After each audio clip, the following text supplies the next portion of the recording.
Bonjour à toutes et à tous. Avant de commencer le thème du jour, je vais vous parler de toute l'actualité autour de mon roman Le cœur au bord des yeux. Sa commercialisation complète se fait attendre. Elle arrive au fur et à mesure et je suis impatiente car je souhaite vous présenter le book trailer. Nous pouvons déjà retrouver le roman dans ses deux versions chez mon éditeur Librinova, mais aussi sur Fnac et Cultura depuis mercredi dernier. C'est plutôt bon signe. D'ici quelques jours, il apparaîtra sur Amazon, Décitre et en librairie sur commande.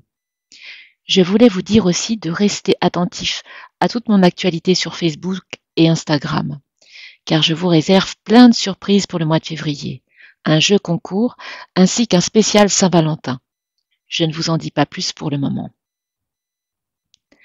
Aujourd'hui, dans les mots d'Anna, je vais vous lire un extrait d'un chapitre du roman. Cette idée m'est venue à la suite d'un commentaire. Une personne a écrit que les mots d'Anna étaient pour elle comme un conte pour adultes, avec cette voix que l'on entend dans un film pour ne pas perdre le fil de l'histoire et des images, pour reprendre ces mots. Elle se reconnaîtra. Alors je vais vous conter un extrait du roman tout en images, comme si vous regardiez un film. Le chapitre de cet extrait s'appelle « Le vide et le plein » et je vous laisse le découvrir. Tu étais mon monde et je ne voyais que toi. Ta fantomisation l'a fait s'écrouler, mais tu es resté dans mes yeux comme un instant d'infini avant que tout ne s'effondre.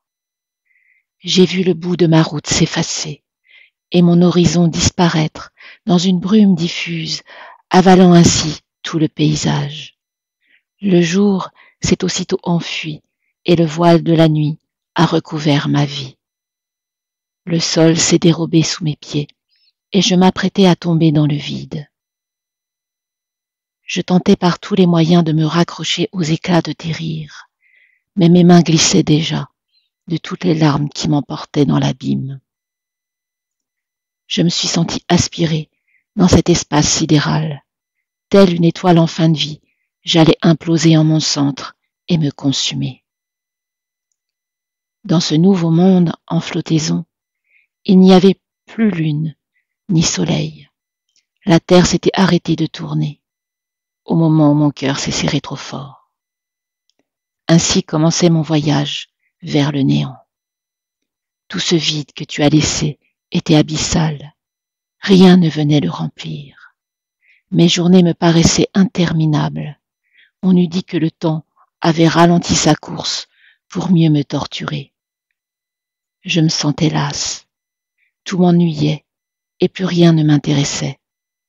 Je me laissais porter par les heures, car je ne pouvais pas m'imaginer vivre sans toi. Voilà pour aujourd'hui. J'espère que cette lecture vous aura plu et qu'elle vous donnera l'envie de découvrir le chapitre complet du roman. Si vous avez aimé, mettez un petit pouce pour faire vivre ma chaîne, partagez et n'hésitez pas à commenter ou poser des questions. Je vous y répondrai dans les commentaires ou dans un autre podcast. Si vous n'êtes pas encore abonné et que mes contenus vous plaisent, cliquez sur le filigrane rouge en bas à droite de l'écran. Vous recevrez une notification chaque fois que je posterai une nouvelle vidéo. Je vous dis à très bientôt dans de nouveaux podcasts.